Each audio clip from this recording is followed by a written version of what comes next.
Entonces yo le puse este tema, hermano, la iglesia, un misterio, hermano, escondido de generaciones pasadas. No sé que la iglesia, hermano, en sí es un misterio.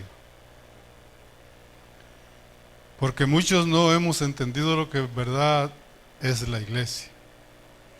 Para muchos, a Pablo se le reveló y él nos lo está explicando de una manera, digamos, profunda, pero también sencilla. Todo depende de lo que usted use. Pero si usted estudia el libro de los Hechos, hermano, usted se va a dar cuenta que Pablo, hermano, todo lo que está hablando aquí en las epístolas, él lo pasó en el libro de los Hechos. Vamos a mirar unas partes ahí. Pero yo sí le puse la iglesia un misterio escondido. Y a nosotros ya se nos tiene que haber revelado lo que es la iglesia, ese misterio. Era un misterio antes. Aún fíjese, cuando Jesús anduvo aquí para los apóstoles, los discípulos, cuando andaban con él, era un misterio. Porque acuérdense que él le dijo a Pedro, sobre esta roca fundaré mi iglesia, pero no le explicó cómo. Solo les dijo, sobre esta roca edificaré mi iglesia, pero no les dio la forma, no les dio cómo iba a edificar su iglesia. Solo los discípulos oyeron, pero ¿qué será eso? Si usted hubiera andado ahí caminando con el Señor en ese tiempo, usted también se hubiera preguntado, pero ¿de qué está hablando este Señor? ¿De qué iglesia está hablando? Entonces él no le explicó, hermano, no se agarró, no dio detalles de la iglesia esta que él dijo, sobre esta roca edificaré mi iglesia. Sin embargo, Dios escogió a los apóstoles, vamos a mirar a los discípulos, para describir esta iglesia, para explicar lo que era la iglesia, y de dónde venía la iglesia, y para qué era la iglesia. Entonces, usted y yo tenemos que estar conscientes de que necesitamos que Dios, como dijo Pablo aquí, que se nos revele, para ser parte de su economía. Para que esa economía vaya siendo impartida.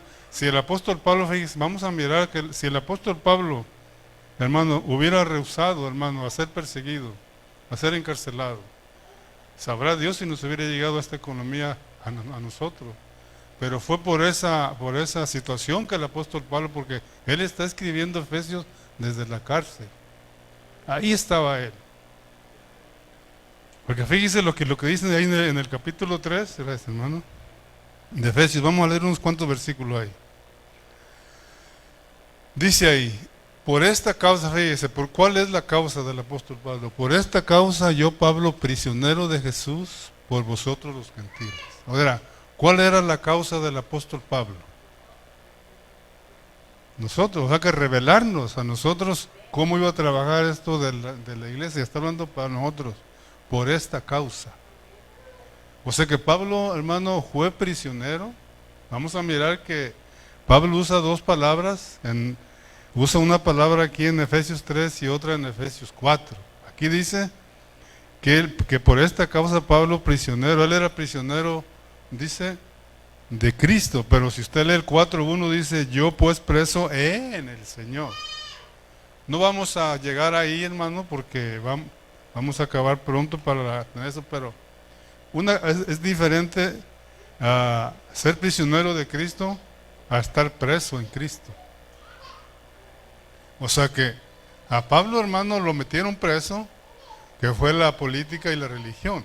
Por eso le digo, si usted lee los hechos, hermano, usted va a decir cuál era la causa que al apóstol Pablo lo encarcelaban, lo golpeaban. Usted va a mirar cuál era la causa por la que él pasaba estas situaciones. Pero ¿sabe qué? Esas situaciones las aprovechó el apóstol Pablo y más las aprovechó Dios. Porque él traía una economía, él traía una administración que tenía que llevar a cabo. Y Satanás, hermano, no pudo detener. Por eso Pablo habla aquí, creo que es aquí en el 4, que la multiforme sabiduría de Dios, hermano. O sea que todo eso Dios permitió, porque encarcelado, Pablo es donde escribió todas las epístolas casi. Aparentemente uno cuando está pasando por esos problemas, uno dice, pero pues ¿cómo? ¿Por qué Dios esto? O sea que Pablo dice que él fue fiel al ministerio. Ahora, fíjese, entonces, para muchos cristianos la iglesia sigue siendo un misterio, yo les decía. ¿Por qué? Porque a muchos no nos gusta estar en la iglesia. Estamos hablando de la iglesia, no aquí.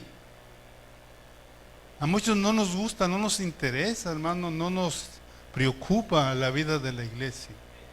Porque ese misterio no se nos ha revelado qué es la iglesia. ¿Para qué es la iglesia? ¿Cuál fue la razón por la que el apóstol Pablo, Jesús le dijo sobre esta roca, edificaré mi iglesia?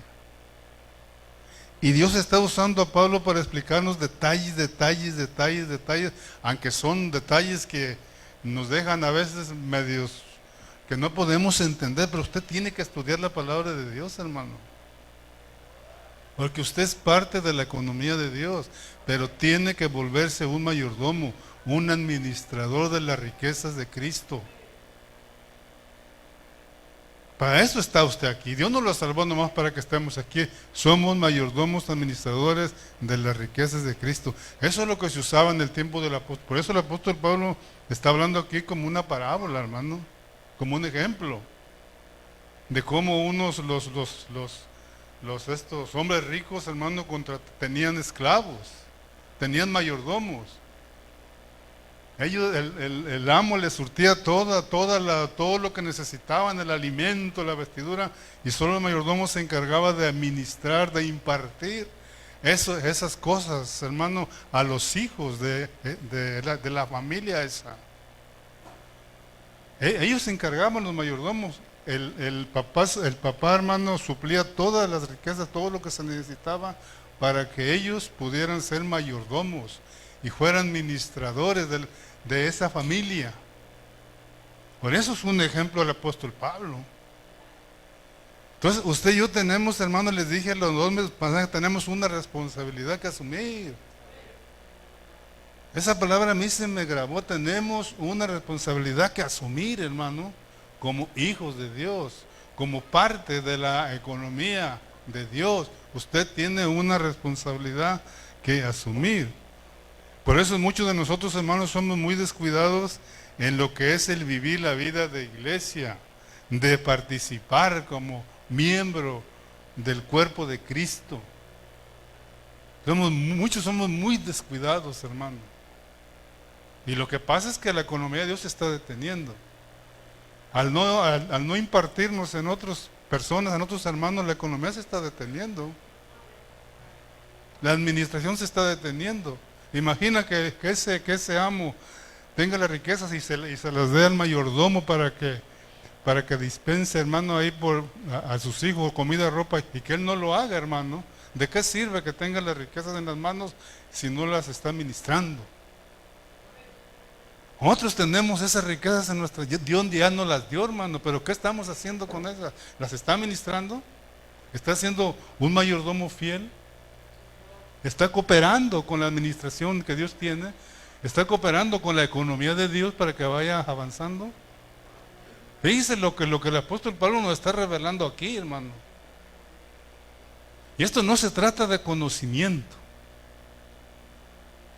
Esto no se trata de qué tanto conocemos, qué tanto sabemos, sino qué tanto se está llevando a cabo a través de nosotros. ¿Qué es lo que impartes tú? Si tú fuiste regenerado, naciste de nuevo, tú tienes una capacidad de conocer este misterio, hermano.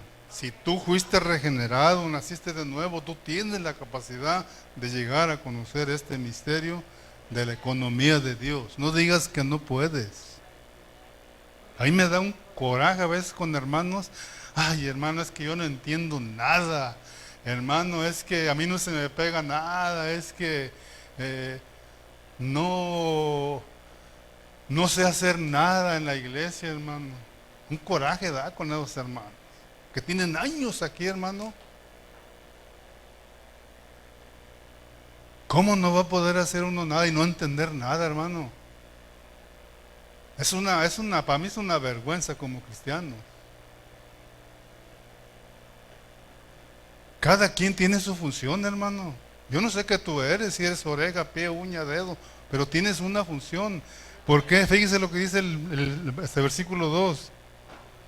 Si es que habéis oído de la administración de la gracia de Dios que me fue dada para con vosotros.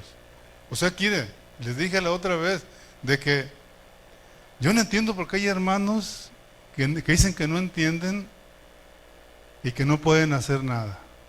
Como por ejemplo, mire, yo, esa guitarrita, mire, ahí está, paradita nomás. Yo sé que aquí hay hermanos que saben tocar. Ahí están. Con ganas de volverme dos, yo hermano. No transformarme en dos, sino ganas de hacerme dos. Yo sé tocar eso, sé tocar eso, sé tocar eso. Pero no se pueden hacer todas las cosas al mismo tiempo. Aquello no. Hermano, tenemos que nosotros saber que somos mayordomos de la gracia de Dios. Somos administradores de la gracia de Dios. Tú tienes una función que llevar a cabo en el cuerpo de Cristo. La gracia, hermano, viene siendo la sangre que corre en nosotros, viene siendo como la gracia de Dios que corre en el cuerpo de Cristo, hermano. La sangre, hermano, es la misma sangre que surte, que ministra la mano, que ministra el dedo, que ministra el pie, que ministra a la oreja. Es la misma sangre, hermano. No es una sangre diferente para que yo diga, oh, yo soy el mero. No, hermano. Es la misma sangre. Supongámosle ahora en lo espiritual, es la misma gracia. Más que tú, hermano, tú no deseas ser lo que yo soy. Yo jamás he deseado ser como es el pastor, como es Donis, como es Berna. Yo jamás. Al principio sí. Me emocionaba y quería ser como esos hermanos que gritaban. Y yo le decía, yo quiero ser como ese cuando esté grande, ya cuando crezca espiritualmente. Ahorita no, hermano. Él tiene su función, Donis tiene su función, pero es la misma sangre que corre. Ni él debe de sentirse más, ni Donis tiene que sentirse más. Porque es la misma gracia que corre en nosotros. Y es la que nos hace funcionar. Es la que nos hace ejercitarnos, hermano. Es la que nos hace mayordomos de la administración. Animémonos, hermano.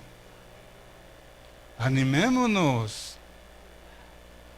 Dijimos que si tú fuiste regenerado, naciste de nuevo, hermano, tienes la capacidad de conocer este misterio de la iglesia. Pero tienes que pedirle a Dios, hermano, que te revele. Tienes que arrodillarte, hermano, si tú no entiendes. ¿Por qué, hermano? Yo miro hermanos que son buenísimos, hermano. A mí mi Dios me dice, tú de veras, dice, para otras cosas eres bueno, pero para esto no. Hermano, ahorita yo miro hermanos que vamos a poner un pedazo de madera ahí, se van al internet, que quiero pintar esta casa, voy a gastar. Hermano, es lo mismo que tú puedes usar para en lo espiritual. O sea que si tú naciste de nuevo, tienes la capacidad de conocer ese misterio de la iglesia. Pero tienes que buscar, tienes que pedirle a Dios que te revele. Y lo que dice Efesios 1. Ya lo leímos ahí. Efesios 1, 16 al 18. Pero voy rápido porque mire, dice ahí.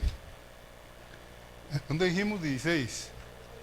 Dice, no ceso de dar gracias por vosotros, haciendo memoria de vosotros en mis oraciones. Fíjese lo que dice. Dice, para que el Dios de nuestro Señor Jesucristo, el Padre de gloria, os dé espíritu de sabiduría y de revelación en el conocimiento de Él. Aunque no me crea, yo estoy orando, hermano, para que Dios nos ayude. A mí y a usted. Yo también necesito que nos abra los ojos, que nos dé un espíritu, hermano, de sabiduría y de revelación en el conocimiento de Él, no en otras cosas. No en otras cosas. Cómo ser un buen mecánico, cómo ser un buen pollero, cómo ser un buen hermano, en el conocimiento de Él. Eso es lo que nos va a llevar, hermano, a llevar a cabo la economía de Dios, no lo que tú aprendes, hermano, para ti mismo, lo que te hace provecho a ti, en el conocimiento de Él. Eso es lo que nos tiene que preocupar a nosotros, les decía al principio. Fíjate lo que dice, creo que es Colosenses 1. Estamos hablando del misterio de la iglesia, hermano. Para muchos no se nos hace. Colosenses 1, 24 y 27. Fíjese lo que dice: ahora me gozo en lo que padezco por vosotros. Fíjese en lo que se gozaba el apóstol Pablo.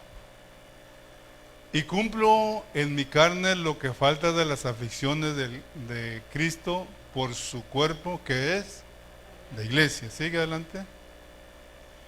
En quienes Dios quiso dar a conocer las riquezas de la gloria de este misterio entre los gentiles, que es Cristo en vosotros, la esperanza de gloria.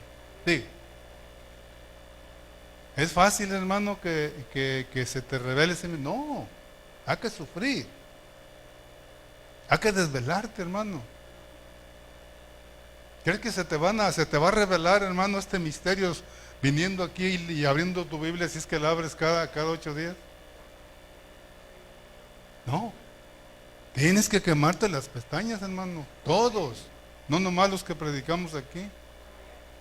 Tenemos que hacer la Biblia nuestra, hermano. Entonces nosotros, ahora Cristo, hermano, Cristo predijo lo que es la iglesia, dijimos, pero Él no le explicó, Él nos dio detalles. Pero a Pablo, hermano, se le reveló. Ahora, este misterio a Pablo se le fue revelado por el Espíritu. O sea que aquí, hermano, es el detalle. Este es el detalle que tenemos que mirar, que a Pablo se le fue revelado por el Espíritu. Fíjese lo que dice en el versículo, creo que es el 4, ¿será? El 5. De ahí de Efesios 3. Volvamos para Efesios 3. Dice: misterio que en otras generaciones no se daba a conocer a los hijos de los hombres, como ahora fue revelado a sus santos apóstoles y profetas por el Espíritu. O sea que, hermano, si nosotros no ejercitamos nuestro espíritu, ¿cómo vamos, hermano, a conocer ese misterio? ¿Cómo se te va a revelar ese misterio? Si no ejercitamos nuestro espíritu para leer, para tener comunión con Dios, ¿cómo vamos a nosotros a ejercer eso, hermano? Nosotros tenemos, dice, fíjese lo que dice Efesios a Colosenses 1:27. Ahora, aquí dice que por los apóstoles y profetas, por el Espíritu, pero vamos a lo que dice Colosenses 1:26. Fíjese lo que dice ahí. Colosenses 1:26. ¿Para quién fue dado estos? Dice: el misterio que había sido oculto desde los siglos y edades, pero ahora ha sido manifestado. ¿A quién, hermano? A sus santos, a los santos, a usted y a mí. O sea que si nosotros queremos ser parte, hermano, sencillamente queremos ser parte de la economía de Dios, tenemos que ejercitar nuestro espíritu. En usted, en su naturaleza, no va a entender ni papas. Al contrario, le va a aburrir lo que estamos hablando aquí, hermano. Hablar del misterio, la economía, la administración, todo eso le va a aburrir. Si usted no viene aquí, hermano, y se ejercita su espíritu desde la mañana, cada vez que hay servicio, o cada vez que usted va a estudiar la palabra de Dios, si es que la estudia, usted no ejercita su espíritu, esa palabra va a estar muerta para usted. Esa palabra va a estar oculta para usted. Ese misterio va a estar oculto para usted. Por eso, como iglesia, hermano, no nos preocupa. Vengo cuando quiero. No nos preocupa. Entonces, hermano, podemos hacer esto, hermano, podemos hacer esta pregunta: ¿qué es la iglesia? ¿Qué es lo que nos está presentando el apóstol? ¿Qué es la iglesia?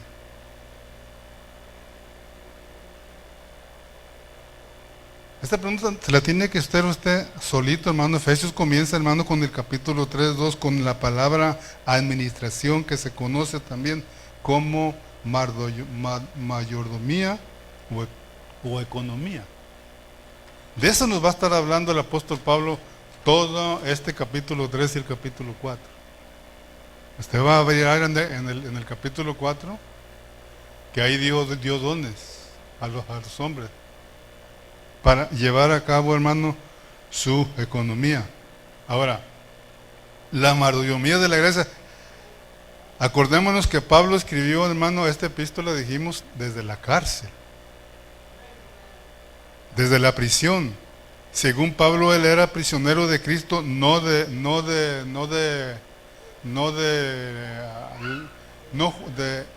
fue por causa, hermano, de Cristo. Fue por causa de andar predicando la economía de Dios. Por eso le digo, si usted se va al libro de los Hechos, hermano, y yo le recomiendo que lo lea para que entienda lo que estamos hablando de Efesios, Colosenses, Filipenses, Gálatas, para que usted entienda, hermano, lo que el apóstol Pablo nos está queriendo decir en estas epístolas. Usted va a mirar todo el caminar del apóstol Pablo en los Hechos, cómo lo apresaban, lo golpeaban, hermano, pero él tenía una misión. Fíjese lo que ahora, si nosotros no participamos de esa economía, hermano, de esa administración, vamos a tener problemas, hermano, serios con Dios. A lo mejor no aquí, pero hay un tribunal donde todos los creyentes vamos a llegar a ese lugar. Muchos cristianos no saben lo que es el tribunal de Cristo. No saben que ese tribunal es un juicio para los creyentes. Nada menos ayer antier platicaba con un hermano ahí. No creen que hay un tribunal donde vamos a ser juzgados una vez más. Ese tribunal es para nosotros, hermano. Y si tú no fuiste buen mayordomo, si tú no fuiste bien administrador, te la vas a ver cara a cara con Dios. No por tu salvación, porque no fuiste buen mayordomo y buen administrador de la economía de Dios, y por no haber conocido el misterio de la iglesia. Por eso nos tiene que interesar, nos tiene que preocupar conocer este misterio. Mire, vayamos a un pasaje que es bien conocido. Vayamos a Mateo. Fíjese lo que dice ahí. Vamos a saltar versículos. Pero aquí Jesús habla una parábola. Fíjese. Yo les decía que todos tenemos que funcionar en el cuerpo de Cristo. Usted no puede decir que no puede hacer esto, pero puede hacer otra cosa. Que usted no puede funcionar, pero puede funcionar en alguna parte del cuerpo. Usted tiene que funcionar, tiene que ser un mayordomo. Y lo vamos a mirar aquí. Fíjese lo que dice en Mateo 25. Creo que será, ¿dónde será? En el 14 creo es. Fíjese lo que dice ahí. Aquí toma una ilustración sobre el reino. Lo tiene Mateo 24, 14, 25, 14, dice, porque el reino de los cielos es como un hombre, fíjese, que yéndose lejos llamó a sus siervos y les entregó sus bienes. Sí. ¿Quién es ese señor que se fue lejos? Es Cristo. Dice que entregó sus bienes. ¿Para qué? Para que los negociara. O sea que para que los ministraran, para que fueran mayordomos, que ministraran esos talentos. Y ahí dice el 15 dice, a uno dio 5 talentos. O sea que al que miró que era buen, él dio, dice. A otros 2 y a otros 1, a cada uno conforme a su capacidad, y luego se fue. Ahora, para no leer todo el capítulo ahí, hermano, él va a regresar. Y como mayordomo, él nos va a decir, vengan para acá. Y ahí lo dice, sigue vernos. Y el que había recibido 5 talentos y fue y negoció, o sea que administró lo que le había dado el Señor con ellos, y ganó otros 5 talentos. Asimismo, el que había recibido 2, ganó también 2, o sea que ese agarró poquito.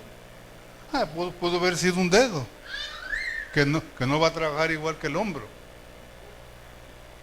Dice, ¿vamos a dónde? Pero el que había recibido uno fue y cavó en la tierra y escondió el dinero de su señor. ¿Viste de lo que estamos hablando ahorita?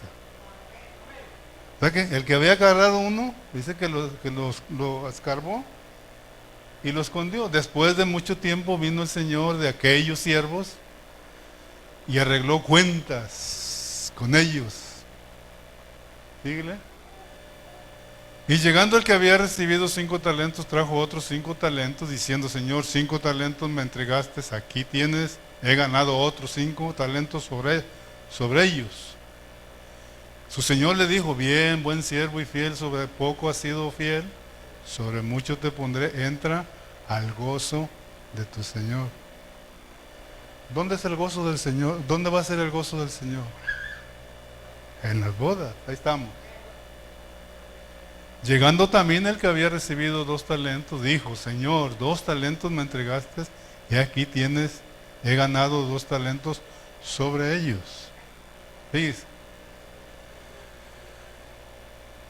Su señor le dijo: bien, buen siervo y fiel, sobre poco has sido fiel, sobre mucho te pondré, entra en el gozo. Dice que a estos 2 de 5 y 3 no les dijo, le dijo lo mismo. No da las razones que fue, pero sigamos. Pero llegando también el que había recibido 1 talento, dijo: Señor, te conocía que eras hombre duro, que ciegas donde no sembraste y recoges donde no esparciste. Por lo cual tuve miedo y fui y escondí tu talento en la tierra, y aquí tienes lo que es tuyo. ¿Sigue? Respondiendo su señor le dijo: siervo malo y negligente, ¿sabías que ciego donde no sembré y que recojo donde no esparcí? Por tanto, debías haber dado mi dinero a los banqueros, y al venir hubiera recibido lo que es mío con los intereses. Quitarle pues el talento y atalo al que tiene, y dalo al que tiene 10 talentos. Fíjese lo que está diciendo aquí. Porque el que tiene le será dado y tendrá más, y el que no tiene aún lo que tiene le será quitado. Y al siervo inútil echarle en las tinieblas de afuera, allí será el lloro y el crujir de dientes. ¿Hay peligro o no hay peligro, hermano? En que usted descuide su mordomía. En que usted descuide, hermano, que usted es un administrador de los bienes de Dios, de las riquezas de Cristo. Él ya se las puso en las manos. Él no le preguntó, fíjese que él no les preguntó si la querían o no, él se las entregó. Él no les dijo si querían, no, él se las entregó en las manos. Hermano, él nos ha entregado sus riquezas para administrarlas. El problema es que muchos de nosotros, hermano, somos buenos para administrar otras cosas, menos para administrar en las cosas de Dios. Usted es buen administrador en su casa con el dinero, es detallista ahí, hermano, pero aquí no.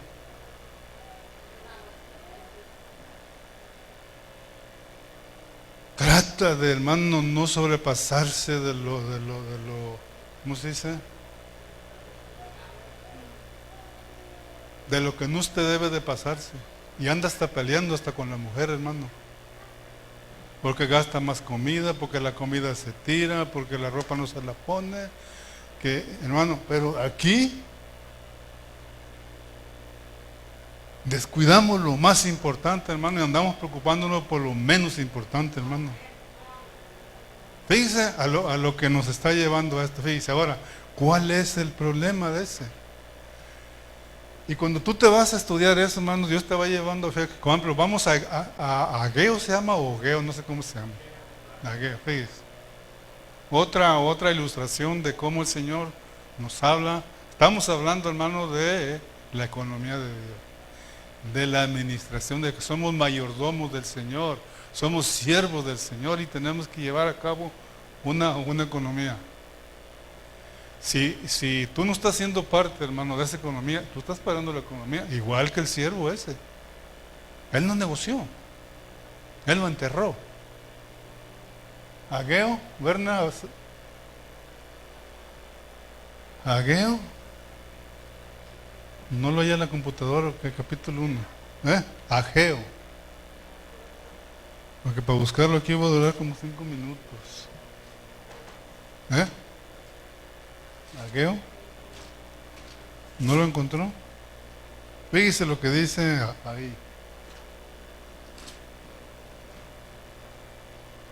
Es que batalla uno si la computadora está batallando ahí. Ageo capítulo 1. Ahí les va. Fíjese lo que dice ahí en el capítulo 1. Ahí está. Dice, en el año segundo del rey Darío, dice, en el mes sexto, en el primer día del mes, vino palabra de Jehová por medio del profeta Ageo a Zorobabel, hijo de Salatiel, gobernador de Judea, y a Josué, hijo de Josadac, sumo sacerdote, diciendo, fíjese lo que le estaba diciendo. Así habló Jehová de los ejércitos, diciendo, este pueblo dice, no ha llegado aún el tiempo de que la casa de Jehová sea reedificada. Fíjese lo que está hablando aquí. Entonces vino palabra de Jehová por medio del profeta Ageo diciendo, es para vosotros tiempo, para vosotros de habitar en vuestras casas artesonadas, y esta casa está desierta. ¿De qué está hablando aquí, hermanos? Que ellos estaban cautivos en Babilonia. Y Dios los sacó, hermanos. Dios los liberó de ahí de Babilonia para que edificaran Jerusalén o el templo de Jerusalén. Pero fíjense lo que están haciendo ellos. Pues así ha dicho Jehová de los ejércitos, meditar bien sobre vuestros caminos. Sembréis mucho y recoger poco, coméis y no os saciáis, bebéis y no quedáis satisfechos. Os vestís y no os calentáis, y el que trabaja jornal recibe su jornada en saco roto. Así dice, ha dicho Jehová de los ejércitos, meditar sobre vuestros caminos. Subid al monte y traer madera y reedificar la casa, y pondré en ella mi voluntad y seré glorificado, ha dicho Jehová. Buscad mucho y halláis poco, y encerráis en casa, y yo lo disiparé en un soplo. ¿Por qué? Porque dice Jehová de los ejércitos, por cuanto mi casa está desierta, y cada uno de vosotros corre a su propia casa. Sigamos ahí. Por eso se detuvo de los cielos sobre vosotros la lluvia, y la tierra detuvo sus frutos. Y llamé la sequía sobre esta tierra y sobre los montes, sobre el trigo, sobre el vino, sobre el aceite, sobre todo lo que la tierra produce, sobre los hombres y sobre las bestias y sobre todo trabajo de manos. Y yo, Zorobabel, hijo de Sanatiel, y Josué, hijo de Josadac, sumo sacerdote, y todo el resto del pueblo, la voz de Jehová a su Dios, y las palabras del profeta Ageo, como le había enviado Jehová, su Dios, temió el pueblo delante de Jehová. Entonces Ageo, enviado de Jehová, habló por mandato de Jehová al pueblo diciendo, yo estoy con vosotros, dice Jehová. ¿Ya? En el día 24 del mes sexto, en el segundo año del rey Darío, ¿ahí se acabó? Sí, ok, fíjese lo que estaba pasando aquí. ¿Qué estaba pasando con este pueblo de Israel aquí, hermanos? Lo mismo que está pasando con muchos de nosotros ahorita, hermano. ¿De dónde nos sacó Dios? ¿Para qué te sacó Dios? Hermano, ¿tú piensas que lo que tú estás logrando físicamente te hace feliz? ¿Crees tú, hermano? Que si tienes 100,000, $300,000 en el banco. ¿Te hace feliz eso, hermano?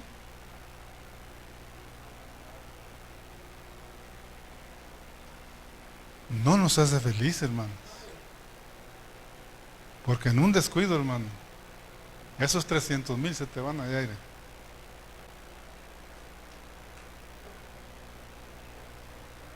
Por eso estamos como estamos. Enfermos, en pobreza muchos. Por eso trabajamos bastante, hermano. Porque no nos alcanza el dinero. Si nos alcanzara, solo trabajáramos las 40 horas, hermano.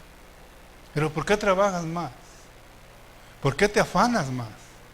¿Por qué te preocupas más? Y él dice ahí que cosechamos en costales rotos. Entonces, nosotros necesitamos, hermano, que Dios nos abra los ojos.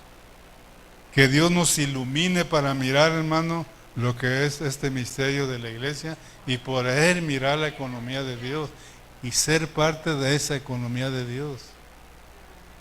Que no se detenga la economía de Dios. Entonces, hermano, volviendo a Efesios 3, 1, 2, estamos mirando que Él fue prisionero de Cristo. Y de la única manera, hermano, de la única manera que usted y yo vamos a participar de la economía de Dios, hermano, es de que, fíjese lo que dice, ahí donde estábamos en Efesios, en el capítulo 4, 1, Efesios 4, 1. Dice: yo pues preso en el Señor, dice, os ruego que andéis como es digno de la vocación con que fuisteis llamados. Yo pues preso en el Señor. Les decía que es diferente ser prisionero de Cristo y ser preso en el Señor. O sea que, para terminar, les voy a decir esto, hermano. Preso en el Señor es de que Jesucristo se vuelva a tu cárcel. Preso en el Señor es de que Jesucristo se vuelva a tu cárcel. Si Jesucristo no se vuelve a tu cárcel, jamás va a ser parte de la economía de Dios. Pablo experimentó eso. Pablo no nomás era prisionero por Cristo y de Cristo, sino que él era preso en Cristo. O sea que la prisión verdadera para Pablo no era la que estaba en Roma, era Cristo. Esa era su prisión, por eso él no se podía mover, hermano. El asunto es este, y no voy a tener tiempo de decirle. Él tiene dos cárceles. O te metes en esta, hermano, o te vas a meter en otra cárcel que está en el tribunal de Cristo. Él tiene, y son, una se parece como negativa, pero es positiva igual que esta. Allá en Mateo dice, no saldrás de ahí hasta que pagues el último cuadrante. O sea que meterte en esa cárcel, vas a ir ahí no hay aquí no salemos. Estamos en Cristo, pero no nos gusta, hermano, que Cristo sea nuestra prisión. O que nos salemos de Él, entramos, y Él nos deja salirnos, pero en esa cárcel, en el tribunal, ahí no vas a salir, hasta que paguemos. O sea que ahí no hay salidas ni entradas. Acá no salemos. En esta prisión nos salemos, entramos, nos salemos, entramos, hermano, pero en esa prisión que está en el tribunal, ahí no hay chance de salir, hasta que paguemos el último cuadrante. Por eso aquí andamos bien libres. Libres. Fíjense, yo le decía que esto es delicado, hermano. Nos tiene que preocupar esto. Como cristianos, como iglesia, nos tiene que preocupar esto. Y nos van a explicar más en todo el capítulo ahí. Por eso fíjense lo que dice en el capítulo 3, versículo 21, que cuando terminó el pastor. Dice: a Él sea gloria en la iglesia, en Cristo Jesús, por todos los siglos de los siglos. Amén. O sea que la economía es para que se mire la gloria de Dios, hermano. O sea que cuando usted, hermano, es buen mayordomo, es buen administrador, es para impartir, hermano, esa gloria, para impartir esa vida, esa administración, hermano. A eso fuimos llamados. Usted tiene que impartirse en otros hermanos, en otras personas, hermano. Esa es nuestra función. Nos tiene, hermano, que preocupar eso. Nosotros somos los que tenemos que llevar a cabo, hermano, esa economía, esa administración, esa mayordomía. Para eso Dios nos llamó. Entonces, hermano, aquí terminamos, porque tenemos la Santa Cena, y en otra ocasión terminamos, pero vamos a mirar más para adelante unas cosas bien bonitas, hermano, que usted y yo nos vamos a dar cuenta de que las necesitamos. Amén, y ya se acabó esto. Entonces, hermanos, aquí les dejamos al pastor, y ya seguimos en otra ocasión aquí.